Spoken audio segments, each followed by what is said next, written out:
मेरे इज्जतदार माँ और बहनों, पर्दे में बैठकर सुनने वाली, ये एक इंतखाबी जलसा और आज ये इख्तिताम है। 5 बजे माइक बंद हो जाएंगे। 20 तारीख को आपको वोट डालना है। मेरे दोस्तों, मेरे बुजुर्गों, जमहूरियत की सबसे बड़ी ताकत सियासत होती है। इस देश में, इस प्रदेश में बहुत बड़े बड़े लोग थे जिनके पास ताकतें थी, पैसे थे, सियासी कुव्वत थी। बावजूद उसके किसी को पुलिस कस्टडी में गोली मार दी गई, किसी को जेल के अंदर जहर दे दिया गया, जैसा कि उनके घर वालों का इल्जाम था।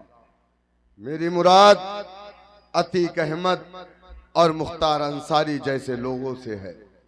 अगर हम और आप समझ रहे हैं कि इस देश के अंदर हमारा पैसा, हमारी ताकत है, तो नहीं है।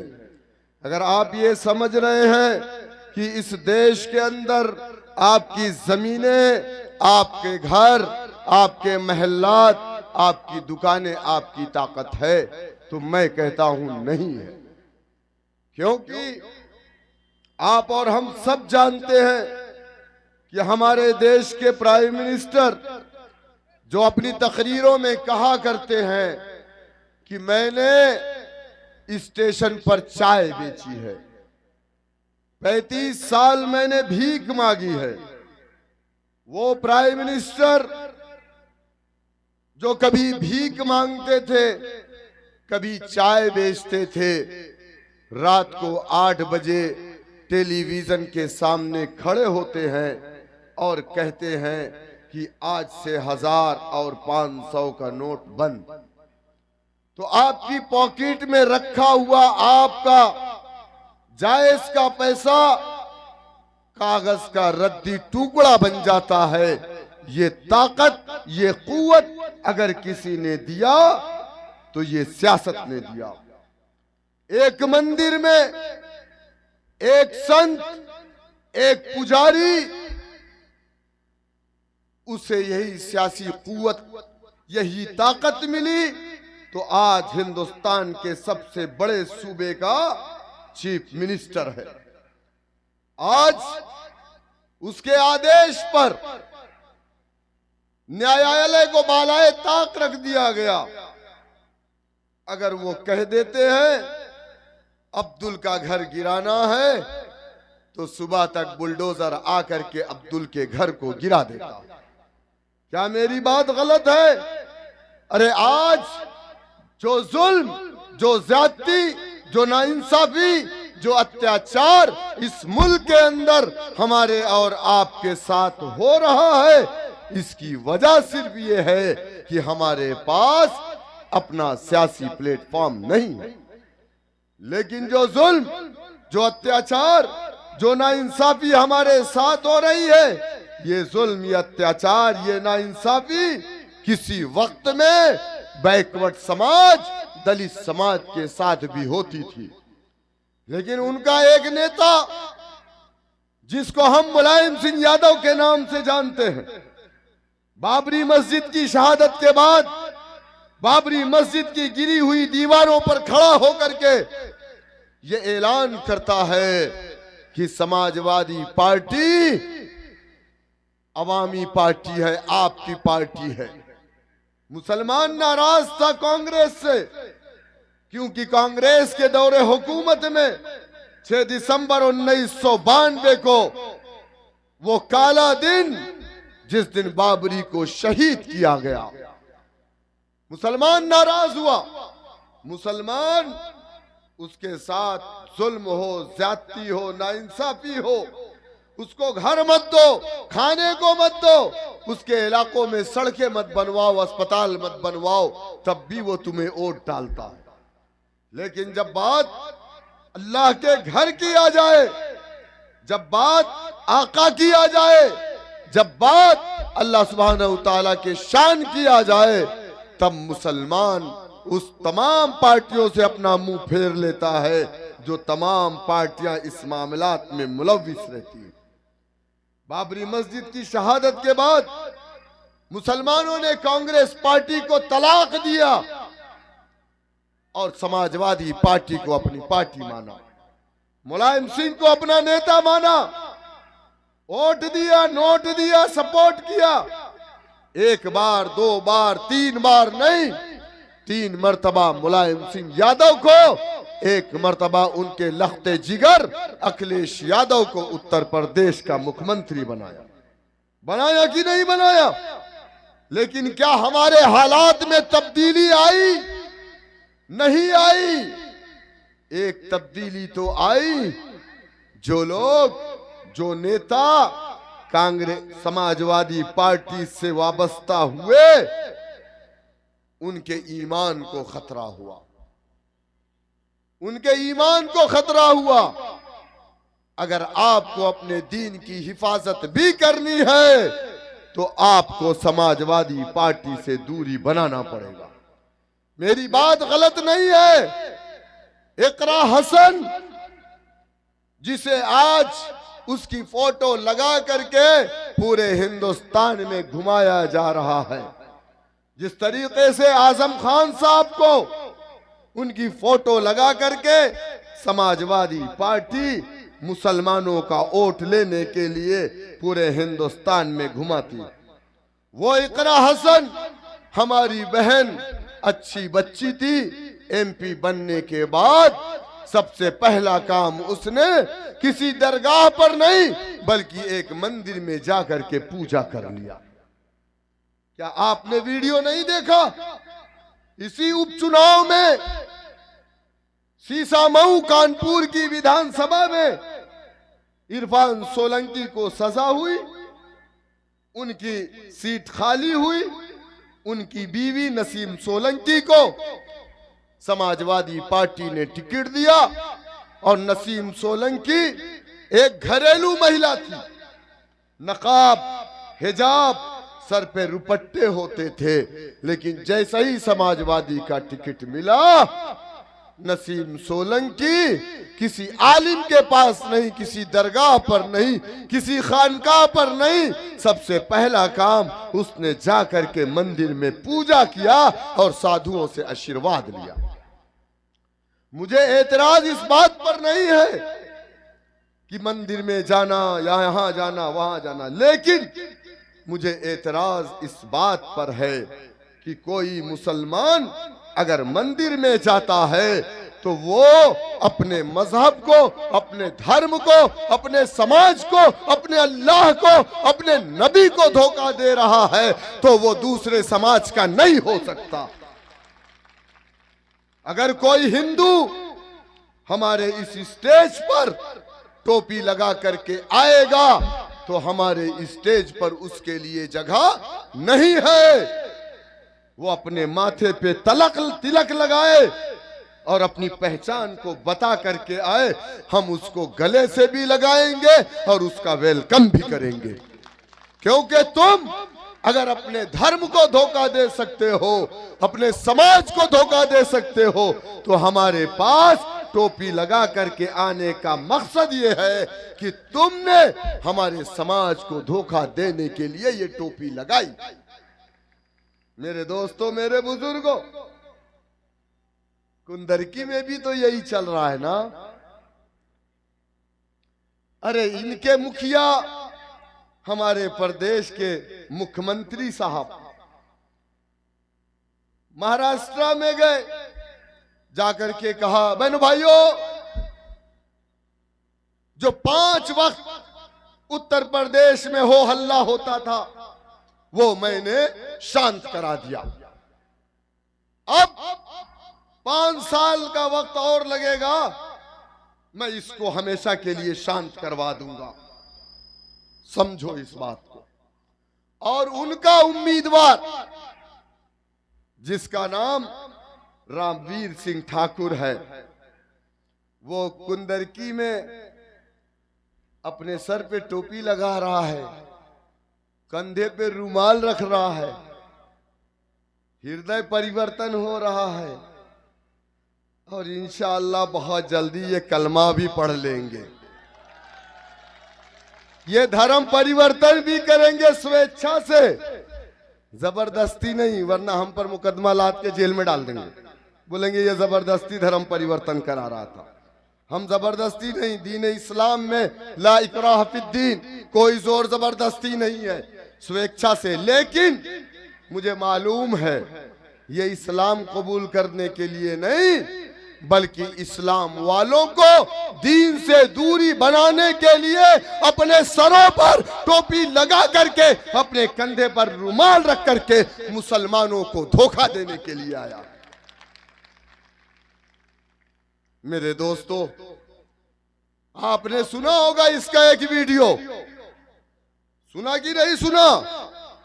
जुमे की नमाज का वक्त था और इसकी एक जनसभा चल रही थी। इसने कहा कि मुसलमानों को 1 लाख रुपया दे दो तब भी ये जुमे की नमाज नहीं छोड़ता। लेकिन 1000 मुसलमान यहां बैठा है, वो योगी और मोदी जी और मेरी मोहब्बत में, बीजेपी की मोहब्बत में जुमे की नमाज पढ़ने के लिए नहीं जा रहा है। इसकी ये मोहब्बत है। सुनो रामवीर सिंह, जहां तक मामला नमाज का है तो तुम्हें बता दूं कि नमाज अगर हम पानी में डूब रहे हैं और अगर हम होश में हैं और नमाज का वक्त है, असर का वक्त जा रहा है, तब भी नमाज माफ नहीं है। वो जो मुसलमान थे तुम्हारी जनसभाओं में, वो कौन मुसलमान थे? सुनो मुसलमानों, मैं आपसे कह रहा हूं, करबला है, जंग का मैदान है, एक तरफ यजीद का लश्कर है, दूसरी तरफ इमाम हुसैन है, जंग चल रही है। इमाम हुसैन ने कहा, ऐ यजीदियों, नमाज का वक्त हो गया, तुम भी पढ़ लो मैं भी पढ़ लूं। इमाम हुसैन ने करबला की उस जमीन पे तयम्मुम किया और नियत बांधी, अल्लाहु अकबर, सजदे में गए। यजीदियों ने आपको शहीद कर दिया। तो सुनो रामवीर सिंह, जो लोग नमाज में नहीं गए वो हुसैन वाले नहीं थे, वो यजीद वाले थे। अगर वो ये समझते हैं कि अल्लाह सुब्हानहू तआला ने इस दुनिया में हमेशा हमेश की जिंदगी रखी है, तो कभी नहीं। मेरे दोस्तों, मेरे बुजुर्गों, समाजवादी पार्टी कुंदर की विधानसभा में दूर दूर तक लड़ाई में नहीं है। 15 साल तक यह रिजवान आपका विधायक था। डींगरपुर से कुंदड़की की सड़कें 1993 से समाजवादी का विधायक कुंदरकी में है, दूसरा कोई विधायक नहीं बना। लेकिन डींगरपुर से कुंदरकी की सड़कें कैसी? इसका तो विकास हुआ। इसका बेटा, मैंने सुना कि कई जगह जमीनों को हड़प लिया, उसके बेटे का विकास हुआ। 1 घर से 2 घर, 3 घर, 10-20 घर बन गए।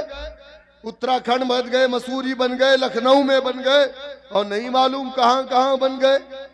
जिस तरीके से अखिलेश यादव के लंदन में भी बन गए, सैफई भी चमक रहा है, लेकिन मुसलमान उजड़ करके मुजफ्फरनगर हो गया। मेरे दोस्तों, मेरे बुजुर्गों, मुसलमान डरने वाला नहीं है। याद रखो, बीजेपी की ताकत फिरौन से बड़ी नहीं है, लेकिन फिरौन के सामने मूसा अलैहिस्सलाम ने घुटने नहीं टेके थे। इमाम हुसैन ने यजीद के हाथों बैत लेने से इनकार क्यों किया था?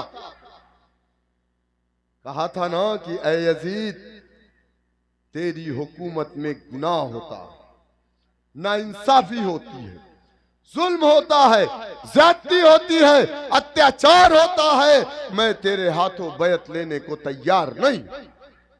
क्या मौजूदा हुकूमत में बीजेपी की जुल्म, ज्यादती, अन्याय, अत्याचार, नाइंसाफियां नहीं हो रही है? कल झांसी के अंदर अस्पताल में बच्चों के वार्ड में आईसीयू में 10 बच्चे जल करके मर गए। हमारे देश के मुख्यमंत्री महाराष्ट्र में जाकर के बहनों भाइयों कर रहे। क्या ये उनकी जिम्मेदारी नहीं थी? और वहां पर 10 से ज्यादा बच्चों की जान किसने बचाया? किसने बचाया? अरे जिहादियों ने बचाया। किसने बचाया? जिहादियों ने बचाया। आए दिन हम पर जिहादी जिहादी जिहादी। अरे आपको जिहादी के माने नहीं मालूम तो हम क्या करें? जिहाद के माने जानते हैं? संघर्ष होता है। और जिहाद का असली माने अगर कोई जानता है, आरएसएस, बीजेपी, विश्व हिंदू परिषद, बजरंग दल वालों सुनो, जिहाद के अगर असली माने कोई जानता है तो वो अंग्रेज जानता है, जिसने 200 साल हमारे देश में हिंदुस्तानियों को गुलाम बना करके रखा। अरे हमारे यही उलमा इकराम ने जिहाद का फतवा दिया तो एक एक मुसलमान अपने घरों से लाठी डंडे हथियार लेकर के अंग्रेजों के खिलाफ खड़ा हुआ। और जब तक अंग्रेजों से लड़ा, जब तक कि अंग्रेज को हमारे वतन अजीज से निकाल करके बाहर ना कर दिया। ये आरएसएस वालों को जिहाद के नाम से तकलीफ इसीलिए है क्योंकि इन्होंने आजादी की लड़ाई में हिस्सा तो नहीं लिया था ना। तो ये जानते हैं कि हम जुल्म, अत्याचार, अन्याय के खिलाफ हमेशा से हैं, क्योंकि इस्लाम और हमारे आका नबी करीम सल्लल्लाहु अलैहि वसल्लम ने हमें इसी चीज की तालीम दी है। मेरे दोस्तों, मेरे बुजुर्गों, हम उत्तर प्रदेश में कभी ना आते। हम पर लोग इल्जाम लगाते हैं, हम फला की टीम, हम फला की टीम, हम फला की टीम। खुदा की कसम, हम किसी की टीम नहीं है, हम अल्लाह और उसके रसूल सल्लल्लाहु अलैहि वसल्लम की टीम है। हम पर इल्जाम लगाया जाता, अरे यही इल्जाम और यही जुल्म, ज्यादती, अत्याचार इसी हिंदुस्तान में दलित समाज के साथ हुआ। 11% जाटो समाज, जबकि SC ST का 130 MP हिंदुस्तान की पार्लियामेंट में बैठा, लेकिन वो खामोश था जब दलितों के गले में मटकी लटकाई गई, जमीन पर ना तुक्के, इनकी बहन बेटियों की इज्जतें लूट ली जाती थी, इनको अच्छे स्कूलों में एडमिशन नहीं मिलता था, सरकारी नौकरी नहीं मिलती थी, उनकी जिंदगी का मुकद्दर बन गया था कि वो सुबह उठ करके दूसरों के घरों की गंदगियों को साफ करते थे। लेकिन उनका एक नेता पंजाब की सरजमीन से निकला, जाटो बस्तियों में जाकर के कहा, ऐ मेरे जाटा समाज के लोगों, सत्ता की चाबी को अपने हाथ में लो, तब तुम इंसाफ के लिए सारे दरवाजे को खोल सकते हो।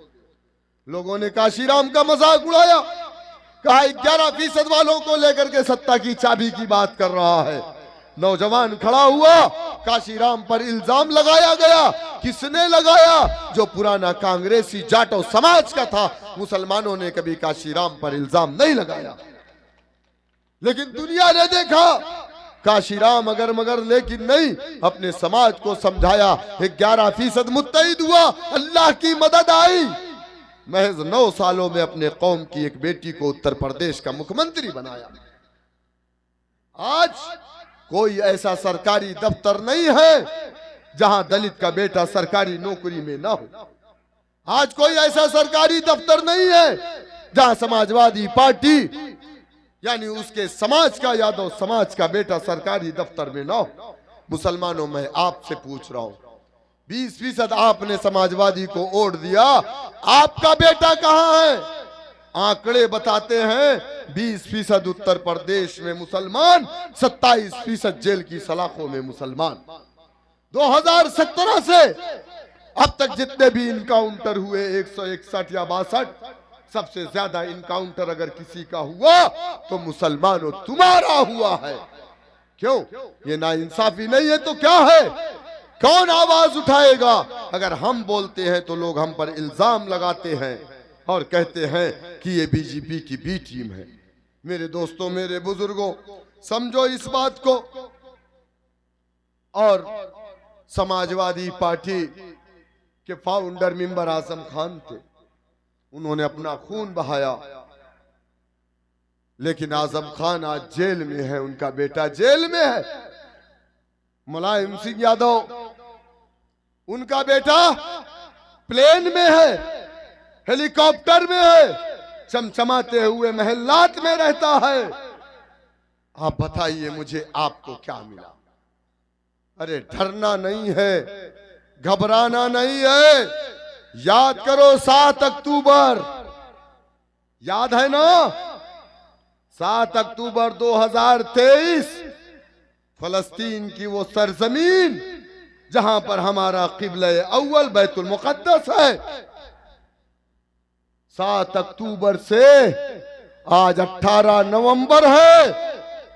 वहां के लोगों को सोने को बिस्तर नहीं है, वहां के लोगों के पास खाने को खाना नहीं है, वहां के लोगों के पास रहने के लिए एयर कंडीशन कमरे नहीं है। इजराइल ने 50,000 से ज्यादा वहां पर बच्चों को, औरतों को, हामिला औरतों को मार दिया। 70,000 से ज्यादा लोग मलबे में दबे हैं। 20 लाख लोग अपने घरों से बेघर हो गए, लेकिन उनके हौसलों में कमी नहीं आई है। उन्होंने इस्राइल और अमेरिका जैसी सुपर पावर के सामने अपने घुटने को नहीं टेका और उन्होंने कहा हस्बुनल्लाहु व निअमल वकील, अल्लाह हमारे लिए काफी है। आप डर करके बीजेपी को वोट कर देंगे? मेरे दोस्तों, मेरे बुजुर्गों, आपको डरना नहीं है, घबराना नहीं है। आज नहीं तो कल इंशाअल्लाह ताला ये हुकूमत 5 साल की होती है। उसके बाद हुकूमत इंशाअल्लाह ताला बदलेगी। अगर आप मुत्तहिद होंगे तो वो दिन दूर नहीं है कि जिस तरीके से राजभर ने अपना डंडा झंडा बनाया, 4% वालों ने हुकूमत में हिस्सेदारी ली, निषाद समाज ने अपना डंडा झंडा बनाया, 11% वालों ने सरकार में हिस्सेदारी ली। अगर आप मुत्तहिद होंगे तो इंशाअल्लाह ताला वो दिन दूर नहीं कि 2027 में हमारे बगैर किसी की हुकूमत नहीं बनेगी। तब हम बताएंगे कि सरकारें कैसे चलाई जाती हैं। हम नमाज पढ़ लेंगे, 2 मिनट की नमाज पढ़ लिया, नमाज पढ़ लिया, नमाज। अरे ये सड़कें किसी के बाप की नहीं है। 2 महीना कांवड़ यात्रा, सावन के महीने में नेशनल हाईवे को बंद करा करके पुलिस डिपार्टमेंट के लोग कांवड़ियों के पैर धुलते हैं और कांवड़िए बेचारे माशाअल्लाह लेकर के मस्त रहते हैं, मस्त रहते हैं, चिलम भी मारते हैं, शराब भी पिए रहते हैं, हुड़दंग भी मचाते हैं, गाड़ियां भी तोड़ देते हैं।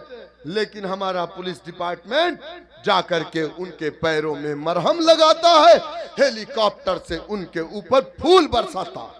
और हम नमाज पढ़ लिए, 2 मिनट की नमाज पढ़ लिया, नमाज पढ़ लिया, नमाज पढ़ लिया। अरे मेरे भाई, ये सड़कें जो बनी है ये योगी आदित्यनाथ जी या नरेंद्र मोदी जी या अमित शाह के पर्सनल खजाने से नहीं बनी है।